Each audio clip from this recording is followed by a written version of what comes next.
Hello, I'm Miss Ginger of Greenhouse Preschool.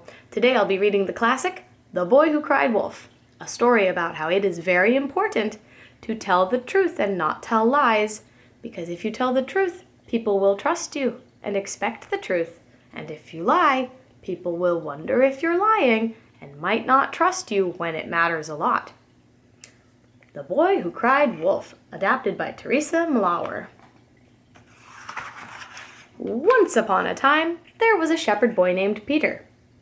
He lived with his parents in a village on the hillside. Peter took care of all the villagers' sheep to make a little extra money to help his parents. Every day, Peter took the sheep to the top of a hilltop to graze on the grass. From there, he could see all the houses in the village.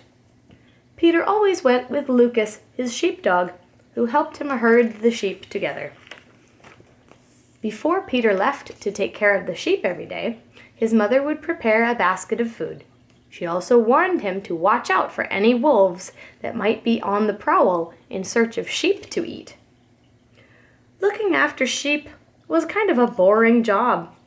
Peter was always alone, and he would often keep busy by counting sheep during the day or counting the stars at night.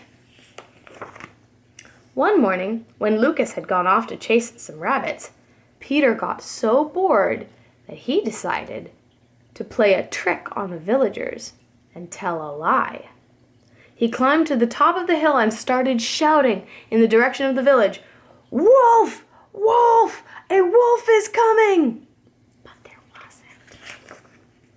The villagers were all very busy working in the town's vegetable garden when they heard the boy's cries. They immediately ran towards the hill, armed with their farming tools, to chase the wolf away and save the sheep. When the villagers reached the top of the hill, they saw that the sheep were grazing peacefully, and Peter was nowhere to be found. Fearing that the wolf had eaten him, the villagers began to look for Peter. "Peter! Peter, where are you?" they shouted. Finally, his mother spotted him hiding behind a rock, roaring with laughter. "Peter," she said, "your irresponsible behavior has given us all a big fright," his mother said. "You must apologize to everyone right away." Peter felt bad, so he looked at the villagers and said, "I am truly sorry. I will never lie to you again." And for a few days, Peter kept his promise, but one afternoon, he began to feel lonely and bored again. Forgetting his promise, he raced to the top of the hill and again started shouting, "Wolf! Wolf! A wolf is coming!"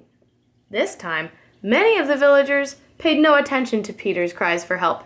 They thought he was lying again. However, his parents and a few other people ran to the top of the hill to help him, just in case. But when they arrived, they found him just laughing at them again. The villagers were all very angry with Peter. They warned him, "We will not come if you cry wolf again." After realizing how foolish he had been acting, Peter promised himself that he would not play any more tricks or lies that would upset his parents or the villagers. Peter continued to take the sheep to the hilltop every day. He kept himself busy by playing with Lucas or by reading a book. And then one evening, as he was resting under a tree, he heard a noise. When he looked down, he saw 2 red lights glowing at him from a nearby bush. Do you see? What do you think it could be? Peter quickly realized that he was looking into the eyes of a fierce wolf that was staring right at his sheep. He jumped to his feet, ran to the edge of the hill, and yelled, "Wolf! Wolf! The wolf is here! He's going to take the sheep!" Well, the villagers heard his cries, but nobody believed him. Nobody ran to help this time.